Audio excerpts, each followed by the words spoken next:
Came in this game getting straight to the money. I never would ask none of these niggas for nothing. I was that young nigga up on the block and I ain't had shit, now I'm flexing these hundreds. I was trapping and trapping and trapping, now I made it happen, I got the. Are we in the trenches right now? Yeah.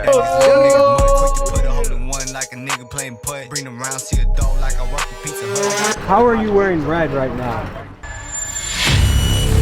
In 1969, history was made when two 17-year-olds from Los Angeles, Dookie Williams and Raymond Washington, created the Crips Street organization. Some say the creation of the group was rooted in activism to protect black youth from police, while others say the Crips started purely with the intentions to be a criminal street gang. The creation of the Crips led to a wave of death and violence in Los Angeles, which led to the Bloods forming their own gang to protect themselves from the Crips. Since 1969, the group has grown into one of America's largest and most violent gangs, with about 30,000 members sprinkled across 42 states. Famous Crips include Snoop Dogg, Nipsey Hussle, Bobby Shmurda, and Jeezy. Today we explore the Crips, but first we have some business to conduct with Adam 22 and the No Jumper Show.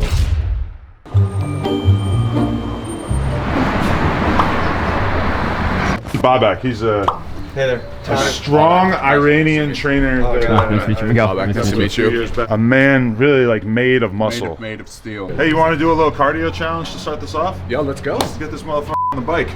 Yeah. Okay, 12 seconds, 12 calories. Beat it. 12 seconds, that's usually how long it lasts anyway, so. Remember back then they ain't give a fuck about me, but now they all do cause they know who I am. I used to hit the block like every day, I would go by a Q and bust it down the grams. I got some niggas that switch off of trapping and rich off of robbing and. Yeah, I seen this. Tommy did in a like a crack house, and they had a weight bench. Yes. And he started doing bench press. Put the 45 on there. You gotta get your workouts in where you can, you know? I figured I'd make this video a little bit more aesthetic, give you something to work with in the thumbnail, you know? We'll have to boost the girth in the pants area, but other than that, we're pretty good. Yeah, definitely. I'm looking to see some improvement in that regard soon. That's part of the program. Yeah. Alright guys, that was a great workout. Hey, keep it real on the streets, Yep. okay? Big dogs gotta eat. How are you feeling? Ready to rumble, baby. Tommy G, no jumper. Yeah, when you're really in that growth phase, it's like, and especially when you're young, you just got your foot on the pedal and you're just going. World's smallest bladder, gotta take a piss. Yeah, his pee be hurting. Luckily we have two bathrooms, so I can do it at the same time as him. Or I could go piss by the dumpster. What a fun life it is sometimes, eh?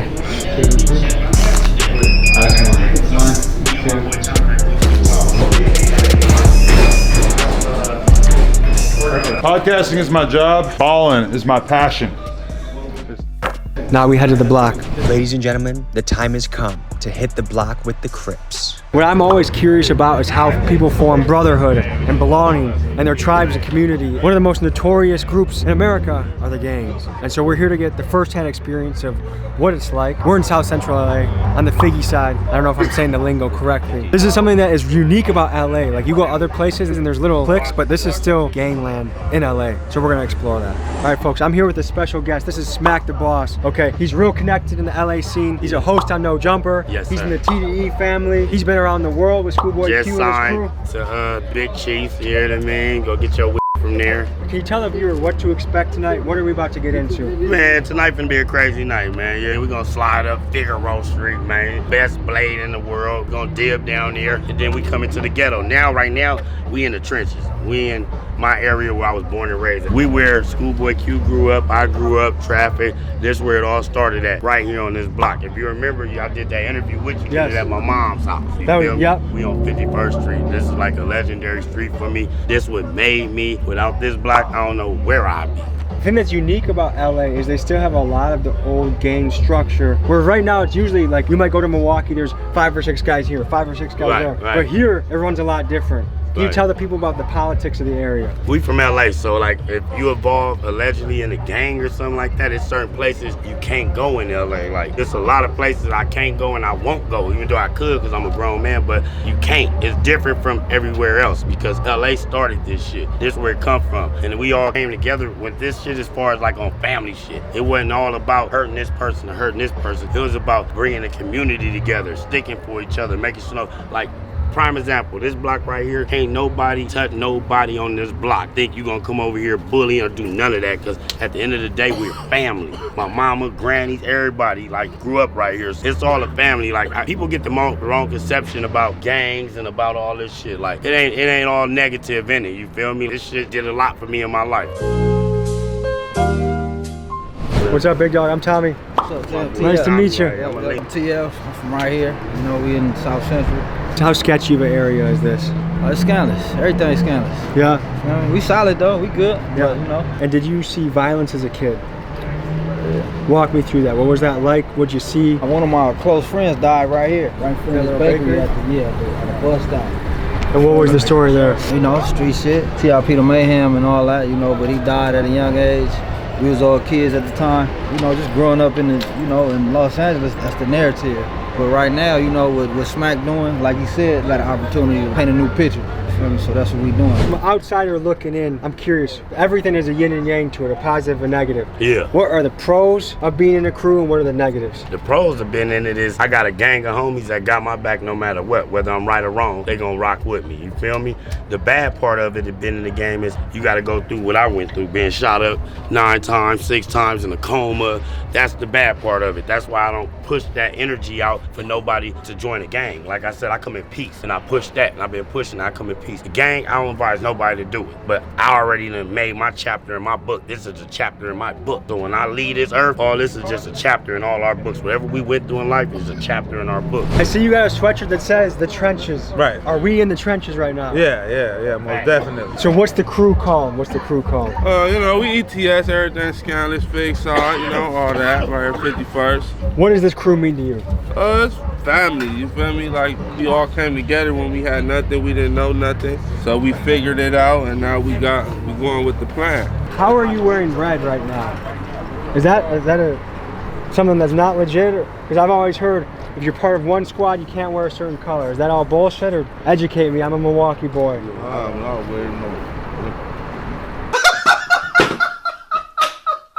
A stereotype that I think I got wrong is that everyone's got to wear the same color. Is that just bullshit that you see on That's TV? like 1980s, Yeah, that's 90s. that's old school. It's shit. 2020. Like, When I red, saw this blue. guy wearing red, I was like, what the hell is Yeah, going on? nah, that's in the 80s and the 70s and all that shit, where it was strictly if you a Crip, wear blue, if you a Blood, wear this. Like, nah, this a new generation. I wear what I want to wear. What does it take to be part of this crew, and what are kind of the rules that guide the crew? Gotta be a solid individual, man, you know what I'm saying? Shit, this is really like family, like Real organic. Gotta be born and raised right here. And people know your peoples. We go to each other's houses from Like, we kids. could go to everybody else right here, and I could walk in, they mamas and granny, everybody, they love them. It ain't gonna be nothing. Walk right in, boop. Hey, Kevin, how your mama doing? How your granny doing? With any of them out here right now. And there's more people coming that I'm born and raised with, grew up in that same shit. Does anyone can tell me about more Crip history? How it started, how it He ordered spread? everybody out here, give them some knowledge. What you wanna know? How it started? They had the West Side Crips and they had the East Side Crips. East Side Crips was Tookie Williams, you feel me? East Side Crip, what was his name? Who got killed? Raymond Washington, you feel me? That's how it all started, you feel me? And it started off of, oh, this crew that not getting on with this crew, you feel me? So we gotta build our family over here. That's how that shit really started. Like I said, I don't promote that shit. We just products we of that just we shit. just products of it, man, for real, man.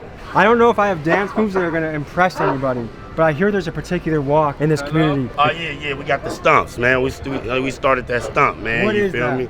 That's something that been going on before I was born. Like at first it just was the 1, 1, 2, and nigga just Now nigga put the skip and did the whole, put that new millennium shit into it. So now we breaking the knees, breaking the legs, 50 wiggle. To the right, to the left, mop it up, clean it up, grab it up, do your stuff.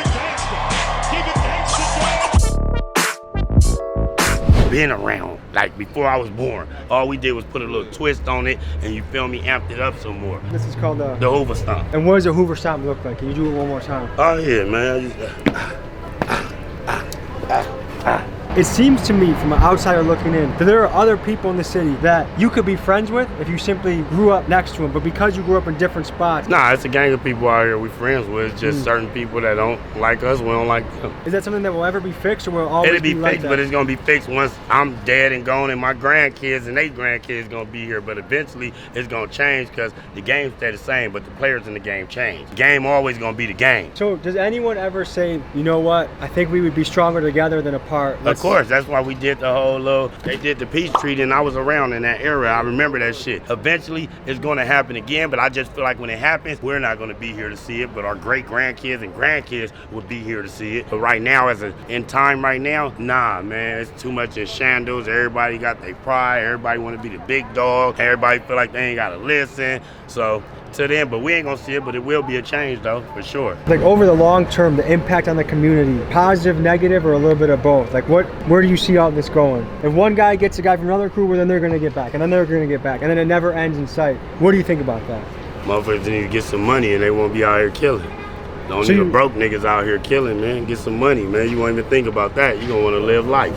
So basically, if more economic opportunities, people wouldn't even mess around with that stuff. Yeah, like if motherfuckers getting money, ain't nobody thinking about going to go hurt somebody knowing that they got a lot of money out here. They trying to live and blow that money. We had to add the lights getting a little dark out here, and also getting dark out here. What does that mean for us here? It's almost time to go, because it is dangerous, man. You feel me? Like I said, we in the trenches. We in the gutter. Like it goes down. There's shootings around here. I don't even supposed to be right here. I'm a liability man right here, but it goes down. So I just basically want to get us out of here before anything. Are we worried about other crews? Are you worried about other police? Yes. Not police. Both, yeah. So one thing that's been a big thing that I've been following each neighborhood I go is seeing how young kids are exposed to violence. Tell me about in your own life. How young were you when you saw your first violent encounter? My friend Terry, rest in peace Terry. I was like 13, 12 years old. We went to a party and got into it with another crew, and it was ugly, and he ran through fire and got shot in the head and died. And he lied and told his mama he was going to the movies with his girl, and the whole time he was coming out to go party with us at a house party. And that was my first time picturing and seeing a real life death as somebody I know that got killed. I can only imagine being this guy's mom, thinking, oh, he's watching a movie. We had to go back and tell her mom that night when it happened. We went and told her 30 minutes later, had to knock on her door, Terry got shot. She's like, no, he didn't. He at the movies. No, we just was with him. He's over there on this street, over there. Shit hurt me just even thinking about it, knowing how we had to go tell his mom. That sounds like one of the worst conversations you can ever have with somebody. And we 13, we kids. Was there another encounter like that when you were young too? Seeing niggas get killed on Fig, seeing a pimp get his head blew off. And how old were you when you got shot? I was 17 when I got shot 6 times. And you went into a coma? 2 months in a coma. So you almost didn't make it? Yeah, I've been shot numerous times after that. 9 times altogether. How young were you when you saw your first violent encounter? 8, 7. What? And what did that do to you mentally? Because that seems like it would that would mess me up if that was me. I mean, I couldn't cry like growing up seeing that. I never cried. How do you think that affected you? Have you ever had a chance to grieve and deal with those emotions, or has it always been buried just to keep on moving? No, because now I actually cry when at funerals and shit. And people I care for. And that's healthy. My own pop, my dad, died in front of my eyes when I was 18 years old on the floor of our kitchen. And it took me 6 years to, I was able to cry during that time, but then I didn't really think about it or deal with it for almost 6 years. And then when I finally dealt with it, it hit me like an earthquake. Yeah. And it made, so reality of you can never run away from those things. It's gonna hit you one way or another. Yeah, for sure it is. What is the Hoover style? What is It's that? like a traditional dance that the Hoovers do. They dance, they celebration dance, you know what I'm saying? It's a classic, because all my brothers from Hoover, so I know how to do it regularly. So, you feel me? So at heart, I'm a peacemaker. So to me, when I look at the beefing, I'm thinking, chances are, if people actually sat down and had a conversation with each other and realized they're a lot more in common than they are different, there'll be a lot more peace. What do you think about that? Of course, because everybody's entitled to an opinion. If you would sit and talk to somebody, you would see that perspective do change. People do change. And I done been in situations to where me and one of my enemies was cool. What did it take for you guys to become cool?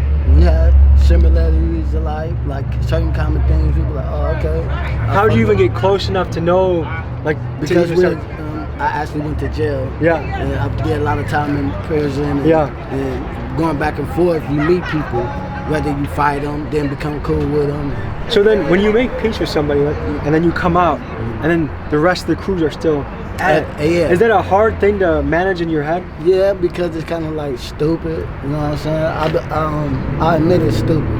You know what I'm saying? But at the same time, that person that you was locked up, that individual, that one person that you was locked up with and made that contact with, when you see him on the streets, is always respect and love. The same thing. Like, oh, bro, I got along with you. I know what's up. It's like a pass. So if you were mayor of Los Angeles, because I feel like Los Angeles in particular has a solidified gang scene, not other towns have it like this. What would you do as the mayor to help people and move the city in the most positive direction? The one thing for sure, I would the homeless part. Yeah, it's out of control in Los Angeles. That's a big deal for sure. Smac said his idea was that most of this is just from lack of economic opportunity. What do you think about that? That could be possible as well too, because I mean, the more opportunities people have, the better they'll do. Yeah. You know what I'm saying?